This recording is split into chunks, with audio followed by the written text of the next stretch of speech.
So,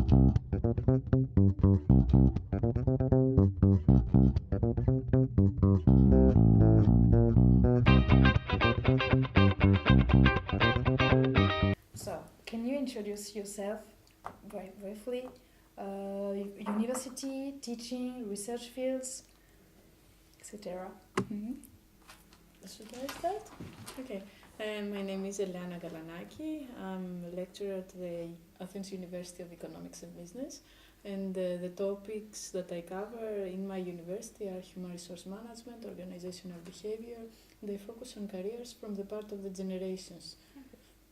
That's it. My name is Sergei Shaposhnikov. I am from Moscow State University Business School, and my area is strategic management, international business, and doing business in Asian countries. Okay. Thank you. I'm Beatrice van der Heijden. I'm working in the Radboud University in Nijmegen as the head of the department Strategic HRM and the director of research for the Responsible Organization program. I teach strategic HRM and I do some executive teaching in career psychology issues. Okay. Right. And so the theme of 2013 International Academic Conference is New Worlds, New Careers. So could you tell us why this theme is of interest to you and how you are addressing it in your lecture? Me again? Yeah, if you want. Okay. Well, this theme is obviously interesting because the way that younger people pursue their career is different, and the things and the capabilities that are requested from the market are different. So I guess it's interesting for scientists from many different disciplines. Don't know whether I answered your question.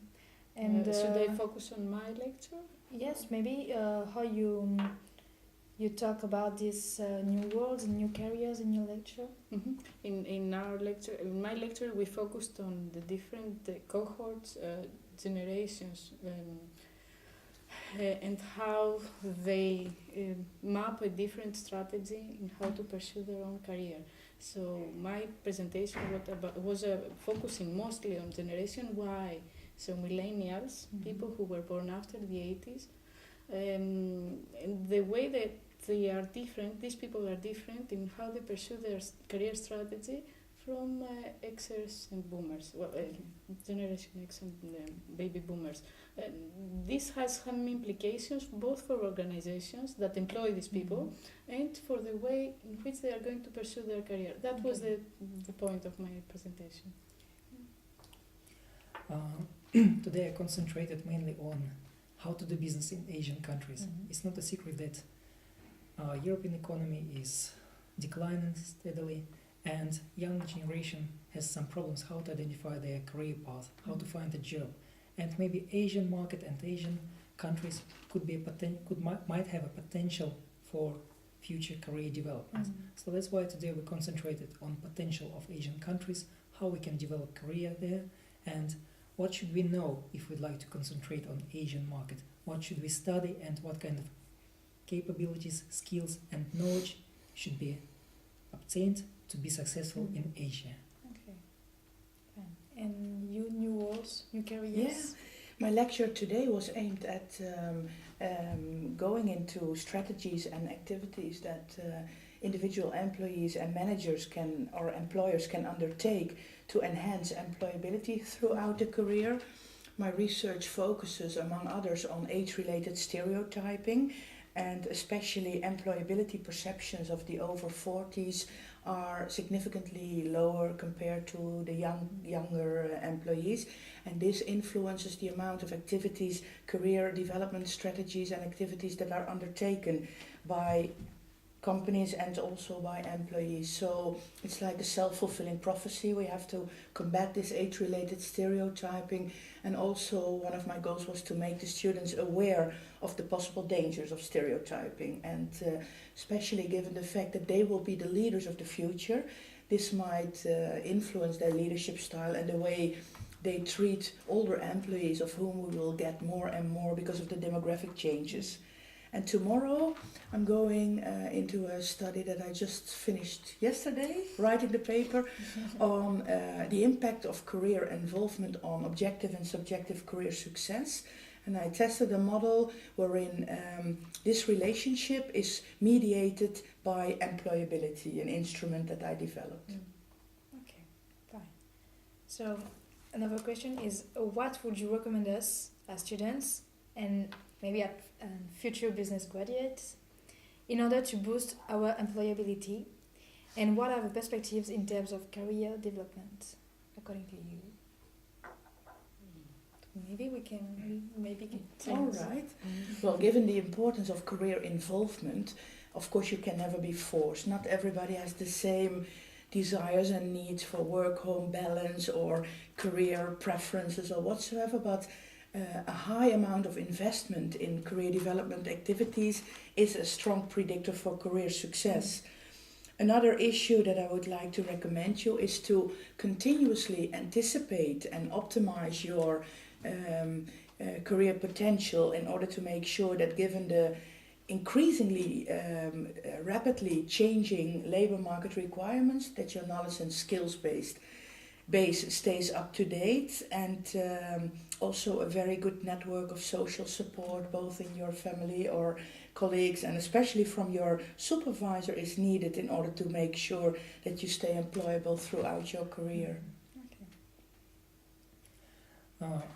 I would like just to add or clarify this issue. We have to keep learning. It's an endless process, so you have to learn as much as possible. You shouldn't just concentrate on your study and then complete it and forget about this. Keep learning. It's an endless process, especially in very dynamic business situation that we have nowadays. And because of globalization, our business world is changing so quickly. We have to be adaptable. We have to study something new. And of course, we shouldn't forget about cultures. Cultural issue is important. So if we deal with Latin American countries or Asian countries or in Europe, culture should be taken into account. I think I'm covered. I mean, the two things that I wanted to say was, one was flexibility, that was covered, and the other was moving around, so flexibility, geographical flexibility. One more thing that I would like to ask, to add to that, is work involvement.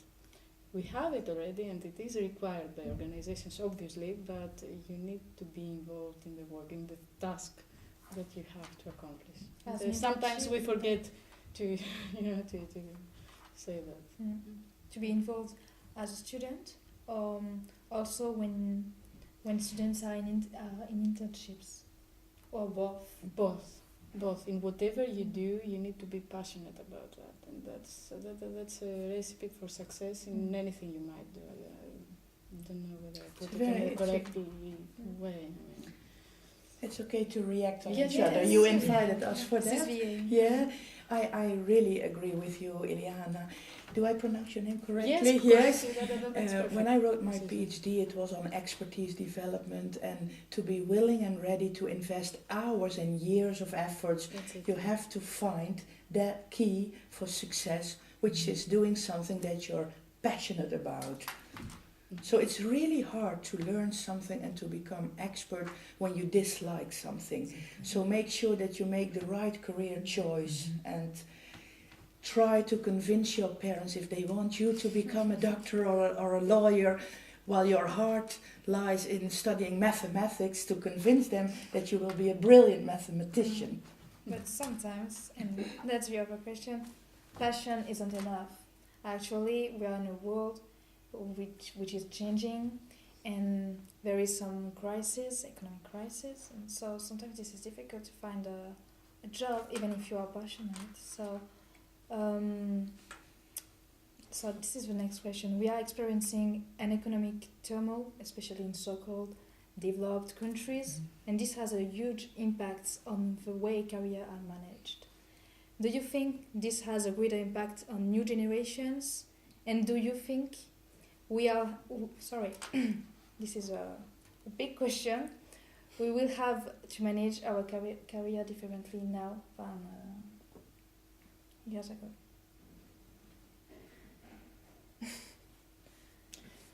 Another thing that I forgot to say, that is in the career strategies in order to manage your career, is network. And that's very important, especially in this situation in the car. I don't know whether you agree. I That agree. you need to network Mhm. with other people. It might be even students. Through networking, you might even create your idea for creating your own business, for example. Yes. Or it might be a way to find a job which is not the job you had in mind when you started, but you need to have, the links to other people. Yes.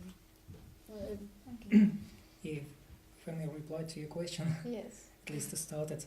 So, this issue is quite important because, let's say, some certain time ago, labor market was quite fixed, and it was based on long life employment system, so social packages.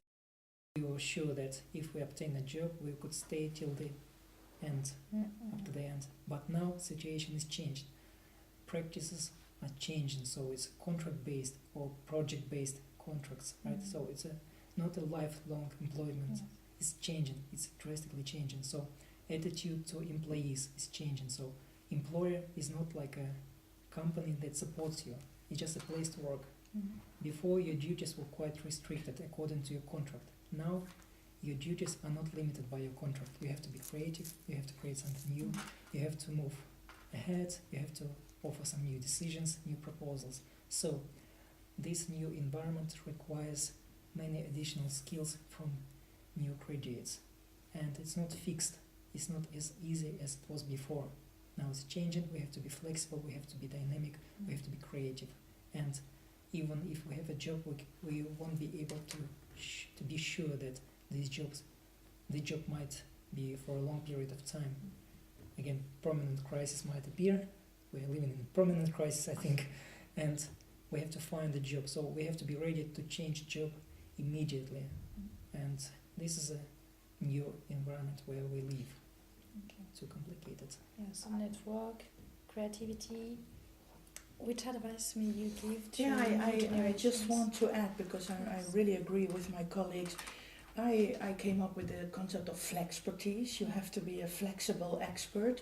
And to go back to your question, it might be possible, that's one of my assumptions, that the current, the new generation has less difficulty to adjust to all the changes because they grew up in a world wherein they were used to constantly adapt themselves to boundaryless careers, while I'm in the middle a little bit, the sandwich generation, but the older generations were used to lifetime employment. They learned a job and they retired within the same job, many occasions with the same employer. So the changeability, the adaptability was probably less developed because it was less required. So maybe the people from the new generations are more suitable because they were more trained for it. And this is why, again, this age-related stereotyping is getting more impact, because when you neglected the development of older employees for years, you cannot expect this person to be like a chameleon, being very adaptive, when you never asked for that, right? And do you think our careers are born to be international? And to what extent? And what would be the key success factors according to you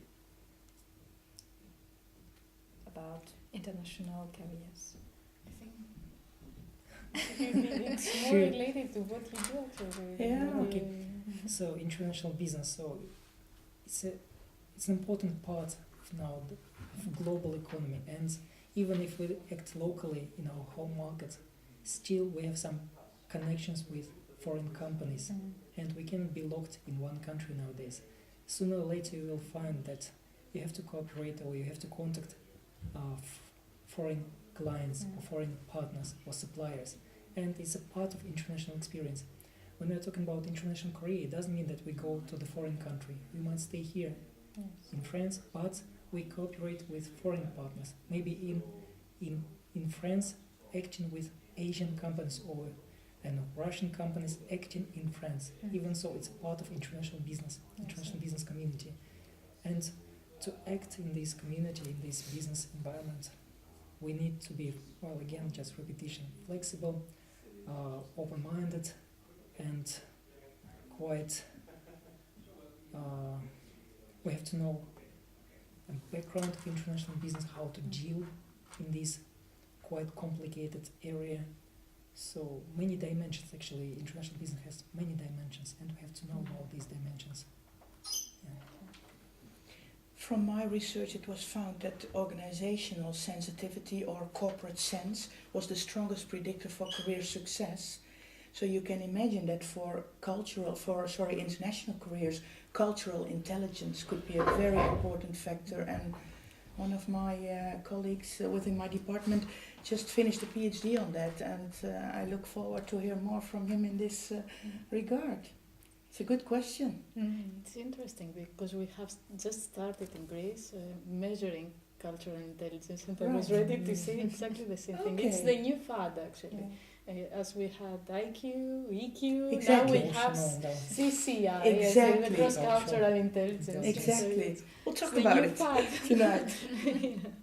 So, Okay, thank you. So maybe Thank you. want to add something, or I just maybe want you to have an advice, something that you didn't say, and I think I said it before, but I would like to stress it a bit more. I think, well, at least for my country, it's something that students don't have in mind.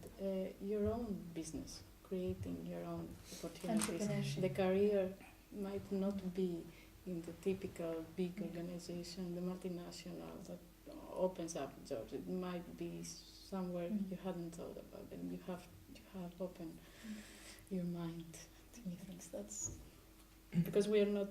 Yeah, that's a career. Yeah, maybe students should think broadly in all dimensions, possible dimensions, so find chances in all possible areas, not to be restricted in their fields. So they should combine various approaches and various spheres and create something new approaches, new business chances, and then maybe they will be successful in this dynamic business environment, global dynamic business environment. new worlds, new careers. Yeah. I just want to add, given what we discussed here in this nice meeting, networking, sharing knowledge and skills, exchange, etc., that what Rouen Business School has organized for us is really a predictor for more academic success and hopefully also for the students. So thank you very much for doing this and having us here. Thank you very much Thank you. for this chance to come here. You're welcome.